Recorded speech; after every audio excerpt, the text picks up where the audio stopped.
vital statistics. In that we have studied many things. It may be CBR, GFR, TFR, ASFR, and then GRR, NRR, and then in mortality rate you have CDR, ASDR, and then IMR, NMR, and so on, right? Yes. So in today's class, so we are going to learn the things related to index number. So this is your second unit. Second unit is of index number. Index number means what? Right. In that first one we have highlights points. In index number we have highlights points. Definition of index number.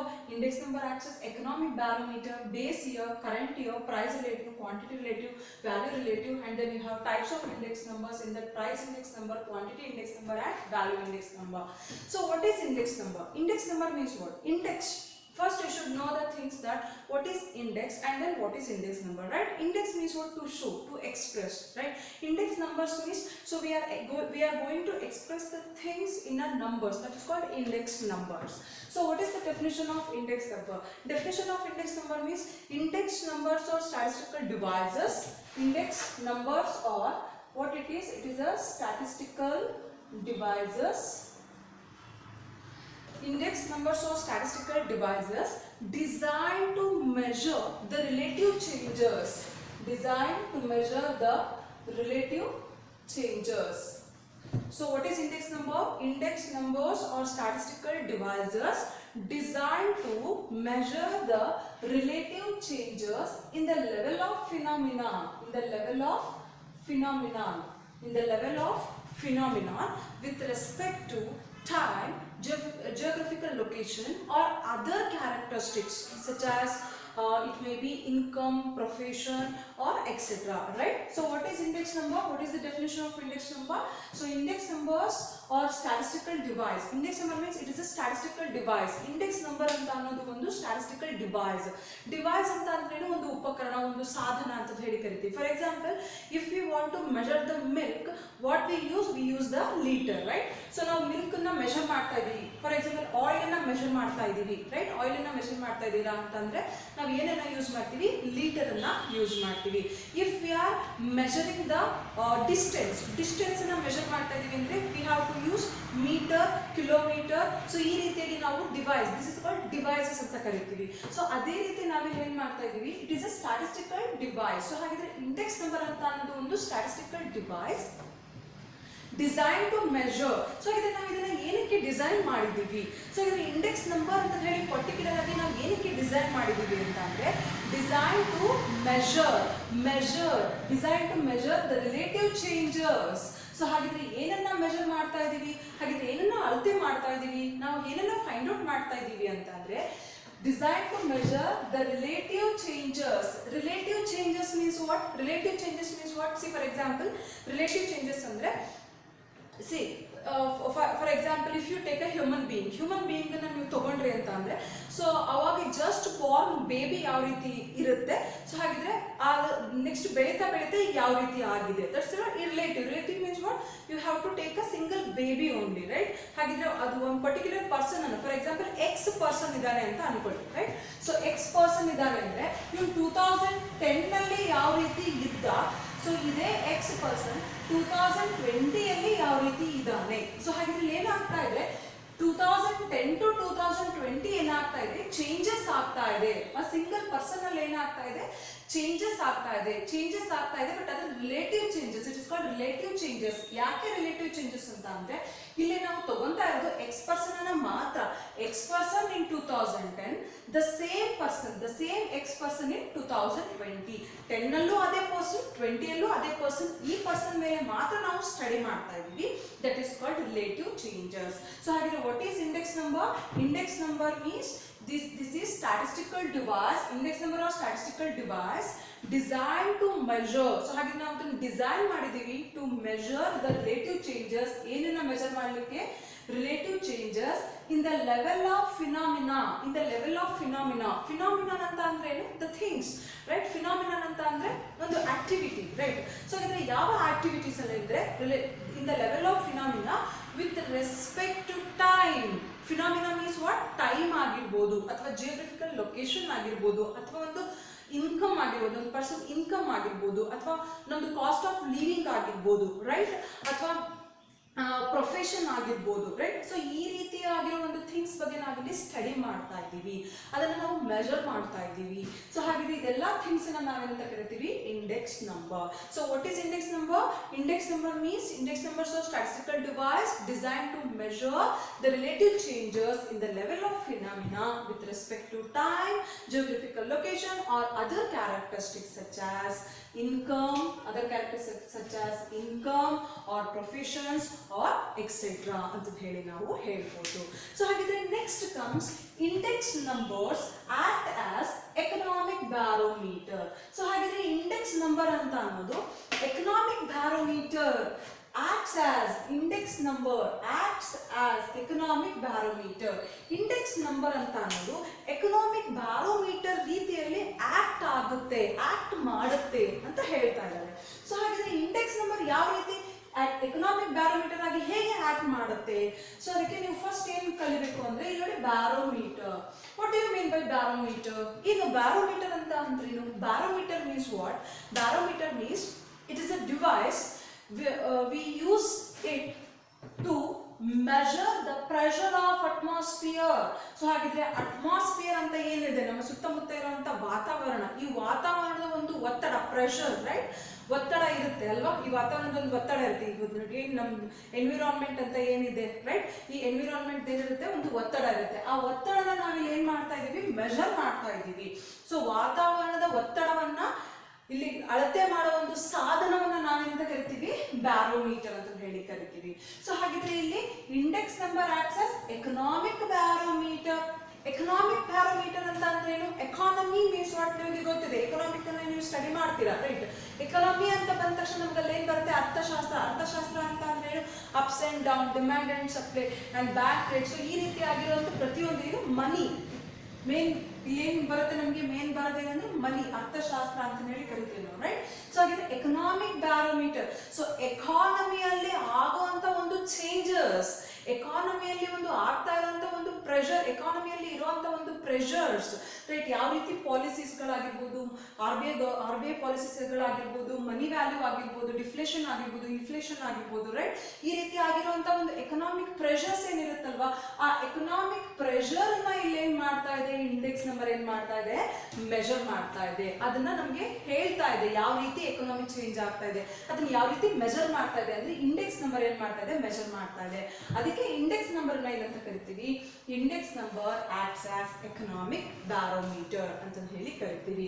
So ಹಾಗಿದ್ರೆ next comes base year. Base year ಅಂತ ಅಂದ್ರೆ ಏನು? Base year ಅಂತ ಅಂದ್ರೆ the year which is selected, which is selected. ನಾವಿಲ್ಲಿ ಏನ್ ಮಾಡ್ತಾ ಇದೀವಿ? ಒಂದು ವರ್ಷನ ಸೆಲೆಕ್ಟ್ ಮಾಡ್ಕೊಂತ ಇದೀವಿ. Which is selected for comparison. So ಹಾಗಿದ್ರೆ ನಾವಿಲ್ಲಿ ಏನ್ ಮಾಡ್ತಾ ಇದೀವಿ? ಕಂಪೇರ್ ಮಾಡ್ಲಿಕ್ಕೆ ಒಂದು ವರ್ಷ, ಒಂದು ಪರ್ಟಿಕ್ಯುಲರ್ ಯಾವುದೋ ವರ್ಷ ಆಗಿರ್ಬೋದು. ಇಫ್ ಯು ಟೇಕ್ 2010, 2010 or 2015 ಯಾವ್ದಾದ್ರು ತಗೋಬಹುದು, ರೈಟ್? ಒಂದು ವರ್ಷ ಕಂಪ್ಯಾರಿಸನ್ ಬೇಕು ನಮ್ಗೆ. ನಾವೇ ಕಂಪೇರ್ ಮಾಡ್ಬೇಕಂದ್ರೆ ನಮ್ಗೆ ಯಾವ್ದಾದ್ರು ಒಂದು ವರ್ಷ ಬೇಕು, ರೈಟ್? ಸೊ ಅದಕ್ಕೆ ಯಾವ್ದಾದ್ರು ಒಂದು ಪರ್ಟಿಕ್ಯುಲರ್ ಇಯರ್ ನ, ಒಂದು ಇಯರ್, ಯಾವ್ದಾದ್ರು ಒಂದು ಇಯರ್ ಆಗಿರ್ಬೋದು. The year selected for comparison. ನೋಡಿ, ಸೆಲೆಕ್ಟೆಡ್ ಫಾರ್ ಕಂಪ್ಯಾರಿಸನ್ ಅನ್ನ ಕೊಡ್ಲಿಕ್ಕೆ ನಾವಿಲ್ಲಿ ಒಂದು ಇಯರ್ ಅನ್ನ ಸೆಲೆಕ್ಟ್ ಮಾಡ್ತಾ ಇದೀವಿ. ಅದನ್ನ ನಾವೇನಂತ ಕರಿತೀವಿ? ಬೇಸ್ ಇಯರ್ ಅಂತ ಹೇಳಿ ಕರಿತೀವಿ. ಸೊ ಹಾಗೆ what is current year? Current year ಅಂದ್ರೆ ಈಗ ಪ್ರೆಸೆಂಟ್, ರೈಟ್? ಕರೆಂಟ್ ಇಯರ್ ಅಂತ ಅಂದ್ರೆ the year which requires comparison. So ಹಾಗಿದ್ರೆ ಇಲ್ಲಿ ಏನ್ ಮಾಡಿದ್ವಿ? ಸೆಲೆಕ್ಟ್ ಮಾಡಿದ್ವಿ, ಒಂದು ವರ್ಷ ನಾವಿಲ್ಲಿ ಸೆಲೆಕ್ಟ್ ಮಾಡ್ತಾ ಇದೀವಿ. ಸೊ ಹಾಗಿದ್ರೆ ಕರೆಂಟ್ ಇಯರ್ ಅಲ್ಲಿ ಏನಾಗುತ್ತೆ? Which requires. ಸೊ ಕಂಪ್ಯಾರಿಸನ್ ಬೇಕು. ಈ ಪ್ರೆಸೆಂಟ್ ಇಯರ್ಗೆ, ಪ್ರೆಸೆಂಟ್ ನಾವೇನು ಯಾವ ವರ್ಷದಲ್ಲಿದ್ದೀವಿ ಆ ವರ್ಷಕ್ಕೆ ನಮಗೆ ಒಂದು ಕಂಪ್ಯಾರಿಸನ್ ಬೇಕು. ಆ ಕಂಪ್ಯಾರಿಸನ್ ಬೇಕು which requires comparison is called current year. ಯಾವ ವರ್ಷಕ್ಕೆ ಕಂಪ್ಯಾರಿಸನ್ ಬೇಕು ಅದನ್ನ ಕರೆಂಟ್ ಇಯರ್ ಅಂತ ಕರಿತೀವಿ. ಒಂದು ವರ್ಷನ ನಾವು ಕಂಪೇರ್ ಮಾಡ್ಲಿಕ್ಕೆ ಸೆಲೆಕ್ಟ್ ಮಾಡಿರ್ತೀವಿ, ಅದನ್ನ ನಾವೇನಂತ ಕರಿತೀವಿ? ಬೇಸ್ ಇಯರ್ ಅಂತ ಹೇಳಿ ಕರಿತೀವಿ. ಹೋಪ್ ಸೊ ಕಾನ್ಸೆಪ್ಟ್ ಕ್ಲಿಯರ್ ಆಗಿದೆ ಅಂತ ಅನ್ಕೊಂತೀನಿ. Base year means the year which is selected for comparison. current year, the year which requires comparison is called current year ಅಂತ ಕರಿತೀವಿ. So next moving to the price relative. Price relative means what? Price relative. So ಹಾಗಿದ್ರೆ price relative. ಹಾಗಿದ್ರೆ price ಅಲ್ಲಿ ಆಗುವಂತ ಒಂದು changes. Price relative means what? ಇಲ್ಲಿ ಹೇಳಿದೆ ಅಂತ ಹೇಳಿದ್ರೆ ರಿಲೇಟಿವ್ ಚೇಂಜಸ್. ಏನ್ ಹೇಳಿ ರಿಲೇಟಿವ್ ಚೇಂಜಸ್. ರಿಲೇಟಿವ್ ಚೇಂಜಸ್ ಅಂತ ಅಂದ್ರೆ ಹೇಳಿ ex person in 2010 the same person in 2020 ಅಂತ ಹೇಳಿದ್ರೆ. ಸೊ ಅದೇ ರೀತಿಯಾಗಿ ಇಲ್ಲಿ ಪ್ರೈಸ್ ರಿಲೇಟಿವ್ ಅಂತ ಅಂದ್ರೆ ಪ್ರೈಸ್ ಅಲ್ಲಿ ಆಗುವಂತ ಒಂದು ಬದಲಾವಣೆ, that is what price relative ಅಂತ ಕರಿತೀವಿ. ಸೊ ಹಾಗಾದ್ರೆ we have the formula for price relative. What is the formula for price relative ಅಂದ್ರೆ P1 divided by P0 into 100 ಅಂತ ಕರಿತೀವಿ. ಸೊ ಹಾಗಾದ್ರೆ what is price relative? Price relative means what? Price relative ಅಂತ ಏನು ಅಂತ ಹೇಳ್ತೀನಿ. Price relative means price in the current year, price in the current year, current year ಅಲ್ಲಿ ಇರುವಂತ price in the current year expressed as percentage price in the current year, price in the current year. 1 ಅಂತ ಅಂದ್ರೆ current year, 1 ಅಂದ್ರೆ current year, 0 ಅಂತ ಅಂದ್ರೆ base year. Okay, you should know this concept. 1 ಅಂತ ಅಂದ್ರೆ ಏನು current year ಅಂತ ಕರಿತೀವಿ, 0 ಅಂತ ಅಂದ್ರೆ base year ಅಂತ ಹೇಳಿ ಕರಿತೀವಿ. ಸೊ ಹಾಗಿದ್ರೆ price in the P ಅಂತ ಅಂದ್ರೆ ಏನು price in the current year expressed as percentage of the price in base year, so ಹಾಗಿದ್ರೆ ಕರೆಂಟ್ ಇಯರ್ ಅಲ್ಲಿ ಇರುವಂತ ಪ್ರೈಸ್, ಫಾರ್ ಎಕ್ಸಾಂಪಲ್ ಒಂದು ಎಕ್ಸಾಂಪಲ್ ತಗೊಳ್ಳೋಣ. ರೈಸ್ ನ ಎಕ್ಸಾಂಪಲ್ ಆಗಿ ತಗೊಳ್ಳಿ. ಓಕೆ, ಸೊ ರೈಸ್ ಇಲ್ಲಿ ನಿಮಗೆ 2010 and 2020 ಮತ್ತೆ 2020 ಫಾರ್ ಎಕ್ಸಾಂಪಲ್ ಯು ಟೇಕ್ ಯಾವುದು ಒಂದು ರಾ ರೈಸ್ ಅಂತ ಹೇಳಿ ಬರುತ್ತೆ ಅಲ್ವಾ, ರಾ ರೈಸ್ ಅಂತ ಹೇಳಿ ಯೂಸ್ ಮಾಡ್ತೀವಿ, ಸ್ಟೀಮ್ ಅಂತ ಯೂಸ್ ಮಾಡ್ತೀವಿ, ಸೋನಾ ಮೊಸರು ಅಂತ ಯೂಸ್ ಮಾಡ್ತೀವಿ. ಸೊ ಈ ರೀತಿ ಇನ್ನು ತುಂಬಾ ವೆರೈಟಿ ಆಫ್ ರೈಸಸ್ ಇರುತ್ತೆ. For example you take raw rice ಅಂತಂದ್ರೆ ಅನ್ಕೊಳ್ಳಿ. 2010 ಮತ್ತೆ 2020 ನ ನೀವು ತಗೊಂಡಾಗ 2010 ಮತ್ತೆ 2020 ಅಲ್ಲಿ ಕೂಡ ಸೇಮ್ ಪ್ರೈಸ್ ಇತ್ತ ಕ್ವಶನ್. ಸೊ ಹಾಗಿದ್ರೆ ಸೇಮ್ ಪ್ರೈಸ್ ಇರುತ್ತಾ ರೈಸ್ ಇಂದು? No, of course not. So ಇಲ್ಲಿ 2010 ನಲ್ಲಿ ಏನಾಗಿರುತ್ತೆ, ಆಫ್ ಕೋರ್ಸ್ ರೈಸ್ ಪ್ರೈಸ್ ಏನಾಗಿತ್ತು, ಕಡಿಮೆ ಇತ್ತು. 2020 ಬಂದ್ರೆ ಏನಾಯ್ತು, ಅದೇ ರೈಸು, ಅದೇ ಬ್ರ್ಯಾಂಡ್ ರೈಸು, ಅದೇ ಕ್ವಾಲಿಟಿ ಆಫ್ ರೈಸು, ಪ್ರೈಸ್ ಏನಾಗ್ತಾ ಇದೆ, ರೈಸ್ ಪ್ರೈಸ್ ಏನಾಗ್ತಾ ಇದೆ, ಚೇಂಜ್ ಆಗ್ತಾ ಇದೆ. ಫಾರ್ ಎಕ್ಸಾಂಪಲ್ 1 kgಗೆ 2010 ನಲ್ಲಿ ರಾ ರೈಸು 30 ರೂಪೀಸ್ ಇತ್ತು ಅಂತ ಅನ್ಕೊಳ್ಳಿ. ಓಕೆ, ಅಟ್ ಪ್ರೆಸೆಂಟ್ ಎಷ್ಟಿದೆ ರೇಟ್ ಅಂದ್ರೆ 60 ರೂಪೀಸ್ ಇದೆ ಅಂತ ಅನ್ಕೊಳ್ಳೋಣ, ರೈಟ್? ಸೊ ಹಾಗಿದ್ರೆ 2010 ನಲ್ಲಿ ಪ್ರೈಸ್ ಏನಾಗಿತ್ತು, 30 ಇತ್ತು. 2020 ಅಲ್ಲಿ ಪ್ರೈಸ್ ಏನಾಗಿದೆ, 60 ಇದೆ. 30 60. ಸೊ ಹಾಗಿದ್ರೆ ಇವಾಗ ಬನ್ನಿ ಪ್ರೈಸ್ ರಿಲೇಟಿವ್ ಗೆ ಬನ್ನಿ. ಪ್ರೈಸ್ ರಿಲೇಟಿವ್ ಏನ್ ಹೇಳ್ತಾ ಇದೆ ನೋಡಿ, price in the current year ಅಲ್ಲಿ ಇರುವಂತ ಪ್ರೈಸ್. ಸೊ 2010 ಏನಾಯ್ತು, ಬೇಸ್ ಇಯರ್. 2020 ಏನಾಯ್ತು, ಕರೆಂಟ್ ಇಯರ್. ಸೊ ಹಾಗಿದ್ರೆ ಇಲ್ಲಿ ಬರೀತೀವಿ ಒಂದ್ಸಲ. Okay, 2010 2020 sir rice. ಓಕೆ, ಇದು ಬೇಸ್ ಇಯರ್ ಆಗುತ್ತೆ, ಇದು ಕರೆಂಟ್ ಇಯರ್ ಆಗುತ್ತೆ. 2010 ಅಲ್ಲಿ 30 ರೂಪೀಸ್ ಇತ್ತು, 2020 ಅಲ್ಲಿ 60 ರೂಪೀಸ್ ಆಗಿದೆ. ಓಕೆ, ಸೊ ಹಾಗೆ 2010 ನಲ್ಲಿ 30 ರೂಪೀಸ್ ಇತ್ತು, 2020 ಅಲ್ಲಿ 60 ರೂಪೀಸ್ ಆಗಿದೆ. So what is our formula? P1 divided by P0 into 100. Definition ಏನ್ ಹೇಳ್ತಾ ಇದೆ ಅಂದ್ರೆ price in the current year ಅಲ್ಲಿ ಇರೋ ಅಂತ ಪ್ರೈಸ್ ನೋಡಿ. ಕರೆಂಟ್ ಇಯರ್ ಅಲ್ಲಿ ಇರುವಂತ ಪ್ರೈಸ್ ಎಷ್ಟಿದೆ, 60 divided by price in the base year ಅಲ್ಲಿ ಪ್ರೈಸ್ ಎಷ್ಟಿದೆ, 30 into 100 means what?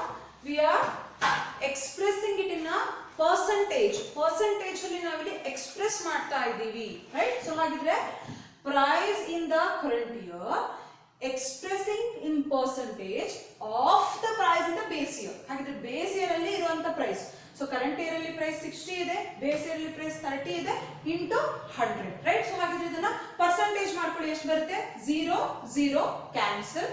So 3 1s 3 2s 6. So ಹಾಗಿದ್ರೆ ಎಷ್ಟು ಬಂತು ನೋಡಿ, 120. ಸೊ ಹಾಗಿದ್ರೆ 200%. ಸೊ ಪ್ರೀವಿಯಸ್ ಇಯರ್ ಎಷ್ಟಿತ್ತು, 30 ಇತ್ತು, ಈ ವರ್ಷ ಎಷ್ಟಿದೆ, 60 ಆಗಿದೆ. ಸೊ ಹಾಗಿದ್ರೆ ಪ್ರೈಸ್ ಎಷ್ಟಿದೆ, ಹಾಗಿದ್ರೆ 200% ಇದೆ. ಇವಾಗ ಪ್ರೈಸ್ ಎಷ್ಟಿದೆ, 200% ಇದೆ. ಸೊ ಹಾಗಿದ್ರೆ 200% ರೇಸ್ ಆಗಿದೆ ಅಂತ ಇಲ್ಲಿ ಹೇಳಂಗಿಲ್ಲ. ಸೊ ಬೇಸ್ ಇಯರ್ ಪ್ರೈಸ್ ಯಾವಾಗಲೂ ನಾವು 100% ಅಂತ ತಗೋತೀವಿ. ಹಾಗಿದ್ರೆ -100 ಮಾಡಿದಾಗ ನಮಗೆ ಇಲ್ಲಿ ಏನ್ ಬಂತು 100% ಬಂತು. ಇಟ್ ಮೀನ್ಸ್ ಪ್ರೈಸ್ ಏನಾಗ್ತಾ ಇದೆ 100 ಪಟ್ಟು ಜಾಸ್ತಿ ಆಗಿದೆ ಅಂತ ಹೇಳಿ, ರೈಟ್. ಪ್ರೈಸ್ ರೇಟ್ ಏನಾಗ್ತಾ ಇದೆ 100 ಪಟ್ಟು, 100ರಷ್ಟು ಪರ್ಸೆಂಟೇಜ್ ಅಲ್ಲಿ ತಗೊಂಡಾಗ ನೀವು 100% ರೇಸ್ ಆಗಿದೆ, 100% ರೇಸ್ ಆಗಿದೆ ಅಂತ ಹೇಳ್ತೀವಿ. ಇಲ್ಲಿ ನಾವು ನೋಡಿದ ತಕ್ಷಣ ನಾವು ಹೇಳ್ತೀವಿ, ಯೂಶಲಿ ಕಾಮನ್ ಆಗಿ ಏನ್ ಹೇಳ್ತೀವಿ 30-60 2 ಪಟ್ಟು ಜಾಸ್ತಿ ಆಯ್ತು ಅಂತೀವಿ ಅಲ್ವಾ. 2 ಪಟ್ಟು ಜಾಸ್ತಿ ಆಯ್ತು. 2 ಪಟ್ಟು ಅಂದ್ರೆ ಅದ್ರ ಪರ್ಸೆಂಟೇಜ್ ಅಲ್ಲಿ ಹೇಳಿದಾಗ ಎಷ್ಟಾಯ್ತು 200 ಬಂತು. ನಮ್ಗೆ ಎಷ್ಟು ಬಂತು 200 ಬಂತು ಅಲ್ವಾ. ಅದನ್ನ ಪರ್ಸೆಂಟೇಜ್ ಅಲ್ಲಿ ಆಕ್ಚುಯಲ್ ಪರ್ಸೆಂಟೇಜ್ ತಂದಾಗ 100% ರೇಸ್ ಆಗಿರುತ್ತೆ. ಇಲ್ಲಿ 100% ಇತ್ತು, ಫಸ್ಟ್ ಆಫ್ ಆಲ್ 100% ಇತ್ತು. 100% ಅಂದ್ರೆ ಯಾವುದು 30, ಅದಕ್ಕೆ ಪ್ಲಸ್ 30 ರೂಪೀಸ್ ಜಾಸ್ತಿ ಆಯ್ತು. 100% ಏನಾಯ್ತು ರೇಸ್ ಆಯ್ತು. ಹಾಗಿದ್ರೆ 100 + 100 ಎಷ್ಟಾಯ್ತು 2. ಹಾಗಿದ್ರೆ ಏನಂತ ಹೇಳ್ತೀವಿ, ಜಸ್ಟ್ ನೋಡಿದ ತಕ್ಷಣ ಏನ್ ಹೇಳ್ತೀವಿ ನಾವು 2 ಪಟ್ಟು ಜಾಸ್ತಿ ಆಗಿದೆ ಅಂತ ಹೇಳ್ತೀವಿ. ಏನ್ ಹೇಳ್ತೀವಿ 2 ಪಟ್ಟು ಜಾಸ್ತಿ. 30-60 ಎಷ್ಟಾಯ್ತು ರೇಟ್ ಏನಾಗ್ತಾ ಇದೆ ಡಬಲ್ ಆಗ್ತಾ ಇದೆ. ಡಬಲ್ ಅಂತ ಅಂದ್ರೆ 2 ಪಟ್ಟು, ಡಬಲ್ ಅಂದ್ರೆ 2 ಪಟ್ಟು. ಹಾಗಿದ್ರೆ 200% ಇದೆ ಈಗ. ಆದ್ರೆ ಅದನ್ನ ಆಕ್ಚುಯಲ್ ಆಗಿ ನೋಡೋದಾದ್ರೆ 100% ಏನಾಗಿದೆ ರೈಸ್ ಆಗ್ತಾ ಇದೆ. ಪ್ರೈಸ್ ಏನಾಗ್ತದೆ 100% ಏನಾಗಿದೆ ರೈಸ್ ಆಗ್ತಾ ಇದೆ. So this is called price relative ಅಂತ ಹೇಳಿ ಕರಿತೀವಿ. ಸೇಮ್ ಅದೇ ರೀತಿಯಾಗಿ ನಮ್ಗೆ ಇರುವಂತದ್ದು quantity relative. So quantity relative means what? Quantity of consumed goods. ಇವಾಗ ನಾವು ಗೂಡ್ಸ್ ನಾವೇನು ಕನ್ಸ್ಯೂಮ್ ಮಾಡ್ತೀವಲ್ವಾ, ರೈಟ್. ಫಾರ್ ಎಕ್ಸಾಂಪಲ್ 2010 ನಲ್ಲಿ ಒಂದು 5 kg ರೈಸ್ ಯೂಸ್ ಮಾಡ್ತಾ ಇದೀವಿ ಅಂದ್ರೆ 2020ಗೆ ಬಂದಾಗ ನಾವು 10 kg ರೈಸ್ ಯೂಸ್ ಮಾಡಬಹುದು ಅಥವಾ 2 kg ರೈಸ್ ಯೂಸ್ ಮಾಡಬಹುದು. ಪರ್ ಮಂತ್ ನಾನು ಹೇಳ್ತಾ ಇದ್ದೀನಿ. ಒಂದು ತಿಂಗಳಿಗೆ 2010 ನಲ್ಲಿ 1 ಮಂತ್ ಅಲ್ಲಿ 5 kg ರೈಸ್ ಯೂಸ್ ಮಾಡ್ತಾ ಇದ್ದೀರಾ ಅಂತ ಅನ್ಕೊಳ್ಳೋಣ. ಓಕೆ, ಅದು ನಿಮಗೆ ಚೇಂಜಸ್ ಆಗ್ಬೋದು, ಜಾಸ್ತಿನೂ ಆಗ್ಬೋದು ಕಡಿಮೆನೂ ಆಗ್ಬೋದು. ಕ್ವಾಂಟಿಟಿ ಅಂತ ಹೇಳಿ ಬಂದಾಗ ನೀವು ಜಾಸ್ತಿ ರೈಸ್ ಯೂಸ್ ಮಾಡಬಹುದು, ಕಡಿಮೆ ರೈಸ್ ಯೂಸ್ ಮಾಡಬಹುದು, depend upon the family conditions. Family ಜಾಸ್ತಿ ಆಗಿತ್ತು ಅಂದ್ರೆ ಜಾಸ್ತಿ ರೈಸ್ ಯೂಸ್ ಮಾಡ್ತೀವಿ, ಫ್ಯಾಮಿಲಿ ಕಡಿಮೆ ಆಗಿತ್ತು ಅಂದ್ರೆ ಕಡಿಮೆ ರೈಸ್ ಯೂಸ್ ಮಾಡ್ತೀವಿ. ಸೊ ಅದೇ ರೀತಿ ಇಲ್ಲಿ ಕ್ಯೂ ಅಂತ ಅಂದ್ರೆ quantity. So quantity relative. Quantity in the current year expressed as percentage of the quantity in the base year, right? What is quantity? Quantity of consumed goods. ನಾವೇನ್ goods ಇಂದ ನಾವೇನ್ consume ಮಾಡ್ತಾ ಇದೀವಿ ಅದು ಕರೆಂಟ್ ಇಯರ್ ಅಲ್ಲಿ ಎಷ್ಟಿತ್ತು ಅದನ್ನ ನಾವೇನ್ ಮಾಡ್ತಾ ಇದೀವಿ ಪರ್ಸೆಂಟೇಜ್ ಅಲ್ಲಿ ಎಕ್ಸ್ಪ್ರೆಸ್ ಮಾಡ್ತಾ ಇದೀವಿ. ಯಾವುದಕ್ಕೆ ಕಂಪ್ಯಾರಿಸನ್ ಕೊಡ್ತಾ ಇದೀವಿ? ಬೇಸ್ ಇಯರ್ ಗೆ ಕಂಪ್ಯಾರಿಸನ್ ಕೊಡ್ತಾ ಇದೀವಿ. Quantity in the current year expressed as percentage of the quantity in the base year is called quantity relative ಅಂತ ಹೇಳಿ ಕರಿತೀವಿ. ಸೊ ಅದೇ ಹೇಳಿದ್ನಲ್ಲ, ಕ್ವಾಂಟಿಟಿ ಏನಾದ್ರು ಹೆಚ್ಚು ಆಗ್ಬೋದು ಕಡಿಮೆ ಆಗ್ಬೋದು. ಸೇಮ್ ಅದೇ ರೀತಿ ಪ್ರೈಸು ಕೂಡ current year base year compare ಮಾಡಿದ್ರೆ ಬೇಸ್ ಇಯರ್ಗೆ ಕಂಪೇರ್ ಮಾಡಿದ್ರೆ ಪ್ರೈಸ್ ಜಾಸ್ತಿನೂ ಆಗ್ಬೋದು, ಕೆಲವೊಂದ್ಸಲ ಕಡಿಮೆನೂ ಆಗ್ಬೋದು. ಹೀಗೆ ಇರುತ್ತೆ ಅಂತ ಹೇಳಕ್ ಬರಲ್ಲ. Just have take an example ಅಷ್ಟೇ. Okay, yes. ಸೊ ಹಾಗೆ ನೆಕ್ಸ್ಟ್ ಬಂದ್ರೆ ವ್ಯಾಲ್ಯೂ ರಿಲೇಟಿವ್. ವ್ಯಾಲ್ಯೂ ಅಂತ ಅಂದ್ರೆ ಏನು? Usually V means P into Q ಅಂತ ಕರಿತೀವಿ. P into Q. ಪಿ ಅಂತ ಅಂದ್ರೆ ಏನು? ಪ್ರೈಸ್. ಕ್ಯೂ ಅಂತ ಅಂದ್ರೆ ಏನು? ಕ್ವಾಂಟಿಟಿ. ವಿ ಅಂತ ಅಂದ್ರೆ value. Value is equal to what? P into Q. P means price into quantity. See, for example, I have this duster. Okay. Usually, in ಹೇಳ್ತಾರೆ so what is the price of this duster ಅಂತ ಹೇಳ್ತೀವಿ ಅಷ್ಟೇ. What is the price of this duster? ಏನು ಹೇಳ್ತೀವಿ usually ನಾವು ಮಾತಾಡೋದೇನು ಅಂದ್ರೆ what is the price? ಇದ್ರ ಬೆಲೆ, ಇದ್ರದ್ದು ಏನು ಪ್ರೈಸ್ ಎಷ್ಟು, ದುಡ್ಡು ಎಷ್ಟು ಅಂತ ಹೇಳಿ ಕೇಳ್ತೀವಿ. ಅದನ್ನ ನಾವು ಯಾವತ್ತೂ ಕೂಡ ನಾವು what is the value of this duster? Sometimes we use what is the value of duster, but usually ನಾವು ಯೂಸ್ ಮಾಡೋದು what is the price of this duster ಅಂತ ಹೇಳಿ ಯೂಸ್ ಮಾಡ್ತೀವಿ. ಆದ್ರೆ ಈ duster ಅನ್ನ ನಾವು ಬರೀ ಪ್ರೈಸ್ ಹೇಳೋದಾದ್ರೆ ಎಷ್ಟು, ಒಂದು 40 ರೂಪೀಸ್ ಇರ್ಬೋದು ಅಂತ ಹೇಳ್ತೀವಿ. ಈ duster ನ ಪ್ರೈಸ್ ಎಷ್ಟಿದೆ? 40 ರೂಪೀಸ್ ಇದೆ. ಆದ್ರೆ ಇಲ್ಲಿ ಎಷ್ಟು duster ಇದೆ? we are having only one duster, right? So ಹಾಗೆ one duster ಇದೆ. So price 40 ರೂಪೀಸ್ ಅನ್ನೋದೇನು ಪ್ರೈಸ್, 1 ಅನ್ನೋದೇನು ಕ್ಯೂ. ನೋಡಿ, ಹಾಗಿದ್ರೆ ಇವಾಗ ಏನಂತ ಹೇಳ್ಬೋದು? What is the value of this duster ಅಂತ ಹೇಳಿ ಕರಿಬಹುದು. So what is the value of this duster? 40 into 1. What is the value is equal to 40. So usually ಹಾಗಿದ್ರೆ ವ್ಯಾಲ್ಯೂ ಅಂತ ಅಂದ್ರೆ ಏನಾಗಿರುತ್ತೆ? Value means what? Price into quantity. Value ಅಲ್ಲಿ ನಮ್ಗೆ ಏನೇನಿರುತ್ತೆ? Price ಇರುತ್ತೆ, ಒಂದು ಪರ್ಟಿಕ್ಯುಲರ್ ಪ್ರಾಡಕ್ಟ್ ನ ಪ್ರೈಸ್ ಇರುತ್ತೆ ಮತ್ತು ಎಷ್ಟು ಕ್ವಾಂಟಿಟಿ ಬೈ ಮಾಡ್ತಾ ಇದೀವಿ ಆ ಕ್ವಾಂಟಿಟಿ ಇರುತ್ತೆ. ಇನ್ ಕೇಸ್ ಏನಾದ್ರು 2 ಡಸ್ಟರ್ ಇತ್ತು ಅಂದ್ರೆ ಏನಾಗುತ್ತೆ? ಕ್ವಾಂಟಿಟಿ ಏನಾಗುತ್ತೆ? 2. What is the value of these dusters ಅಂತ ಅಂದ್ರೆ ಏನಂತ ಬರೀತೀರಾ? 80 ಅಂತ ಹೇಳಿ ಬರೀತೀವಿ, ರೈಟ್? ಎಸ್. ಸೊ ಹಾಗಿದ್ರೆ what is value relative? Value relative is value volume of total money. ಇಲ್ಲಿ ವ್ಯಾಲ್ಯೂ ಅಂತ ಅಂದ್ರೆ ಟೋಟಲ್ ಮನಿ ಅಂತ ಹೇಳಿ ಹೇಳ್ತೀವಿ ನಾವು. ಟೋಟಲ್ ಮನಿ ಅಂತ ಕರಿತೀವಿ. So total money, that's value. Value in the current year expressed as percentage of the value value in the base year is called value relative ಅಂತ ಹೇಳಿ ನಾವು ಕರಿತೀವಿ. ಸೊ ಹಾಗಿದ್ರೆ ನೆಕ್ಸ್ಟ್ ನೋಡೋದಾದ್ರೆ ಟೈಪ್ಸ್ ಆಫ್ ಇಂಡೆಕ್ಸ್ ನಂಬರ್ ಅಂತ ಹೇಳಿ. So types of index number ಅಲ್ಲಿ we are having 3 types of index number. First one we are having price index number, quantity index number and then value index number. So price index number ಅಲ್ಲಿ ನಮಗೆ again ನಮಗೆ ಏನಿದೆ ಎರಡು division ಬರುತ್ತೆ. Price index number ಅಲ್ಲಿ ನಮಗೆ ಮತ್ತೆ 2 types of price index number ಇದೆ. ಒಂದು ಹೋಲ್ಸೇಲ್ ಪ್ರೈಸ್ ಇಂಡೆಕ್ಸ್ ನಂಬರ್, ಇನ್ನೊಂದು ರಿಟೇಲ್ ಪ್ರೈಸ್ ಇಂಡೆಕ್ಸ್ ನಂಬರ್. ಒಂದು ಹೋಲ್ಸೇಲ್ ಪ್ರೈಸ್ ಇಂಡೆಕ್ಸ್ ನಂಬರ್, ಇನ್ನೊಂದು ಯಾವುದು retail price index number. Wholesale price index number ಅಂದ್ರೆ ಹೋಲ್ಸೇಲ್ ಪ್ರೈಸಸ್ ಅಲ್ಲಿ ಚೇಂಜಸ್ ಆಗುವಂತದ್ದು. ಹೋಲ್ಸೇಲ್ ಪ್ರೈಸಸ್ ಅಲ್ಲಿ 2010 2020 ಗೆ ಕಂಪೇರ್ ಮಾಡಿದ್ರೆ ನೀವು ಸೇಮ್ ಪ್ರಾಡಕ್ಟ್ ಅನ್ನು ತಗೋಬೇಕು. 2010 ಮತ್ತೆ 2020 ಅಲ್ಲಿ ಸೇಮ್ ಪ್ರಾಡಕ್ಟ್ಸ್ ಹೋಲ್ಸೇಲ್ ಪ್ರೈಸಸ್ ಅಲ್ಲಿ ಏನಾಗಿರುತ್ತೆ, ಚೇಂಜ್ ಆಗಿರುತ್ತೆ. ಕಡಿಮೆನೂ ಆಗಿರ್ಬೋದು, ಜಾಸ್ತಿನೂ ಆಗಿರ್ಬೋದು, ಡಿಪೆಂಡ್ಸ್. ಓಕೆ, ಸೊ ಹಾಗಿದ್ರೆ ಹೋಲ್ಸೇಲ್ ಪ್ರೈಸ್ ಇಂಡೆಕ್ಸ್ ನಂಬರ್ ಅಂತ ಅಂದ್ರೆ ಹೋಲ್ಸೇಲ್ ಪ್ರೈಸಸ್ ಅಲ್ಲಿ ರಿಲೇಟಿವ್ ಚೇಂಜಸ್ ಇತ್ತು ಅಂದ್ರೆ ಅದನ್ನ ಹೋಲ್ಸೇಲ್ ಪ್ರೈಸ್ ಇಂಡೆಕ್ಸ್ ಅಂತ ಕರಿತೀವಿ. ರಿಟೇಲ್ ಪ್ರೈಸ್ ಇಂಡೆಕ್ಸ್ ನಂಬರ್ ಅಂತ ಅಂದ್ರೆ ರಿಟೇಲ್ ಅಲ್ಲಿ ಪ್ರೈಸಸ್ ಚೇಂಜ್ ಆಗ್ತಾ ಇದ್ರೆ ಅದನ್ನ ರಿಟೇಲ್ ಪ್ರೈಸ್ ಇಂಡೆಕ್ಸ್ ಅಂತ ಕರಿತೀವಿ. ಸೊ ಹಾಗಿದ್ರೆ ಕ್ವಾಂಟಿಟಿ ಇಂಡೆಕ್ಸ್ ನಂಬರ್, ಸೊ ಹಾಗಿದ್ರೆ ರಿಲೇಟಿವ್ ಚೇಂಜಸ್ ಇನ್ ದ ಕ್ವಾಂಟಿಟಿಯಲ್ಲಿ ಆಗುವಂತ ಚೇಂಜಸ್ ಅನ್ನ ನಾವು ಕ್ವಾಂಟಿಟಿ ಇಂಡೆಕ್ಸ್ ನಂಬರ್ ಅಂತ ಕರಿತೀವಿ. Value index number, so value ಅಲ್ಲಿ ಆಗ್ತಾ ಇರುವಂತ ಚೇಂಜಸ್ ಅನ್ನ ನಾವು ವ್ಯಾಲ್ಯೂ ಇಂಡೆಕ್ಸ್ ನಂಬರ್ ಅಂತ ಹೇಳಿ ಕರಿತೀವಿ. ಸೊ ಹಾಗಿದ್ರೆ ಇದಿಷ್ಟು ನಿಮ್ಮ index number, very important concepts. So what is the definition of index number? Definition of index number ಗೆ ಬಂದಾಗ index numbers are statistical device designed to measure the relative changes in the phenomena with respect to time, geographical location or other characteristics such as income, profession or etc. ಅಂತ ಹೇಳ್ಬೋದು. Next one we have index number acts as economic barometer. So barometer measures the atmospheric pressures. In the same way index number measure the pressure of economy, that is why it is called as index number acts as economic barometer. Next one we have base year. The year which is selected for comparison is called base year, and then base year is denoted by 0. Base year is denoted by 0. 0 ಅಂತ ಅಂದ್ರೆ ಏನು, base year ಅಂತ ಹೇಳಿ ಕರಿತೀವಿ. And then we have current year. Current year means the year which requires comparison. ಯಾವ ಒಂದು ವರ್ಷಕ್ಕೆ comparison ಬೇಕಾಗಿರುತ್ತೆ ಅದನ್ನ ನಾವು ಏನಂತ ಕರಿತೀವಿ, current year ಅಂತ ಕರಿತೀವಿ. We denote it by current year by 1 ಅಂತ ಹೇಳಿ ಬರೆದ್ರೆ ಏನು, ಅದನ್ನ current year ಅಂತ ಹೇಳಿ ಕರಿತೀವಿ. Next one we have price relative. Price relative means what? Price in the current year expressed as percentage of the price in the base year is called price relative. Next one we have quantity relative. Quantity in the current year expressed as percentage of the quantity in the base year is called quantity relative. Next one we have value. Value in the current year expressed as percentage of the base year is called, of the value in the base year is called value relative. ನೋಡಿ value relative ನ ನಾವು ಈ ರೀತಿಯಾಗೂ ಬರೀತೀವಿ, ಈ ರೀತಿ formula use ಮಾಡಿಬಿಟ್ಟು ಬರೀತೀವಿ. So ಹಾಗಿದ್ರೆ ಏನು, P1 Q1 divided by P0 Q0 into 100. ನೋಡಿ ನಾನು ಏನಂತ ಬರ್ತಿದ್ದೆ, ವ್ಯಾಲ್ಯೂ ಅಂತಂದ್ರೆ ಏನಂತ ಬರ್ತಿದ್ದೆ,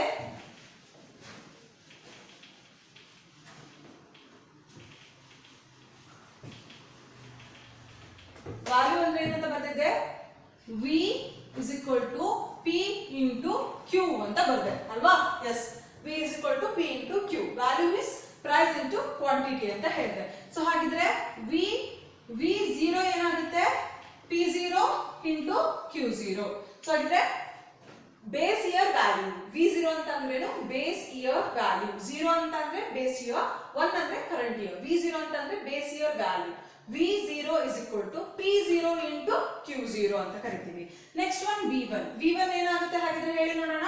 V1 is equal to P1 into Q1. So ಹಾಗಿದ್ರೆ V1 ಅಂತ ಅಂದ್ರೆ ಏನು, ಕರೆಂಟ್ ಇಯರ್ ವ್ಯಾಲ್ಯೂ ಅಂತ ಹೇಳಿ ಕರಿತೀವಿ. ಅಂತ ಕರಿತೀವಿ ಕರೆಂಟ್ ಇಯರ್ ವ್ಯಾಲ್ಯೂ. ಸೊ ಹಾಗಿದ್ರೆ price in the current year into quantity in the current year. Price ಮತ್ತೆ ಕರೆಂಟ್ ಇಯರ್ ಅಲ್ಲಿ ಇರುವಂತ ಪ್ರೈಸ್ ಮತ್ತೆ ಕ್ವಾಂಟಿಟಿ ಎರಡನ್ನು ನಾವು ಮಲ್ಟಿಪ್ಲೈ ಮಾಡಿದಾಗ ನಮಗೆ ಬರುವಂತದ್ದು ಏನಾಗಿರುತ್ತೆ, ವ್ಯಾಲ್ಯೂ ಆಗಿರುತ್ತೆ ಅಂತ ಹೇಳಿ ಕರಿತೀವಿ.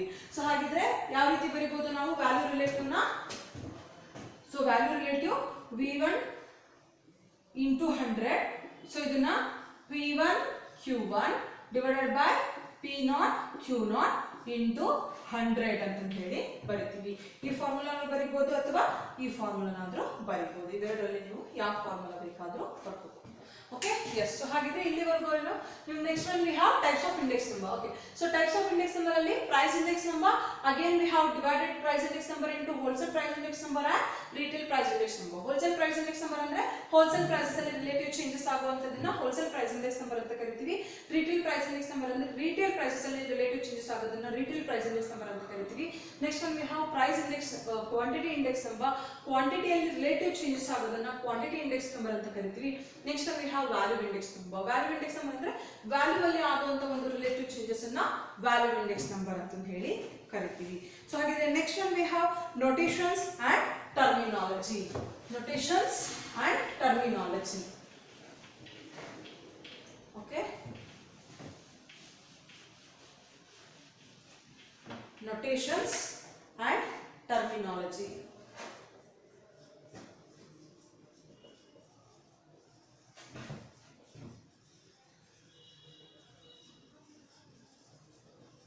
Notations and terminologies. Okay. Factor.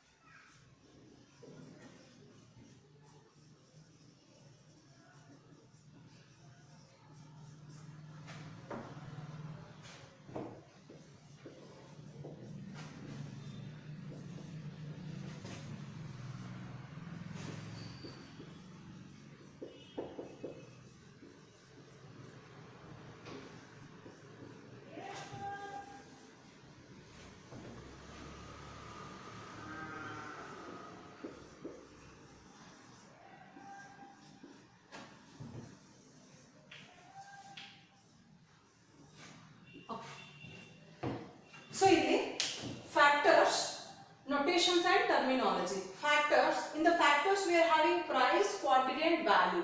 So factors ಅಲ್ಲಿ ನಮಗೆ ಏನೇನಿದೆ, price ಇದೆ, quantity ಇದೆ, value ಇದೆ. So time ಅಂತ ಬಂದಾಗ we have base year and current year. So ಇದರ base year ಅನ್ನು ನಾವು 0 ಅಂತ ಡಿನೋಟ್ ಮಾಡ್ತೀವಿ, current year ಅನ್ನು 1 ಅಂತ ಡಿನೋಟ್ ಮಾಡ್ತೀವಿ, price ಅನ್ನು P ಅಂತ ಡಿನೋಟ್ ಮಾಡ್ತೀವಿ, quantity Q, value V ಅಂತ ಡಿನೋಟ್ ಮಾಡ್ತೀವಿ. So ಹಾಗಿದ್ರೆ ಇಲ್ಲಿ ಏನು ಬರೀತೀರಾ?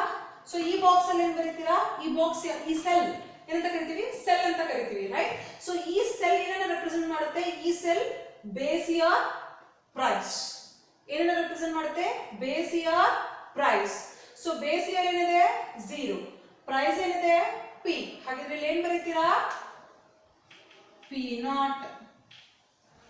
Base year price, base year 0, price P. So ಹಾಗಿದ್ರೆ ಈ ಸೆಲ್ ಅಲ್ಲಿ ಏನಂತ ಬರೀತೀರಾ? P0. ಇಲ್ಲೇನಿದೆ? Current year. ಇದು ಯಾವುದು? ಈ ಸೆಲ್ ಏನನ್ನ ರೆಪ್ರೆಸೆಂಟ್ ಮಾಡುತ್ತೆ? Current year. ಈ ಕಡೆ ಪ್ರೈಸ್. ಸೊ ಹಾಗಿದ್ರೆ current year price P1 and then base year quantity Q0, current year quantity Q1, right? So ಹಾಗಿದ್ರೆ ಇಲ್ಲಿ ಏನು ಬರುತ್ತೆ? V, right? ಸೊ ಹಾಗಿದ್ರೆ ಬೇಸ್ ಇಯರ್ 0, ಇದನ್ನ V0 ಅಂತ ಬರೀಬಹುದು ಅಥವಾ P0 Q0 ಅಂತ ಹೇಳಿ ಬರೀತೀವಿ. So next one current year. So V1 or P1 Q. So this is your terminology. Notations and terminology. Notations and terminology ಬಂದಾಗ factor, price, quantity, value, base year, current year.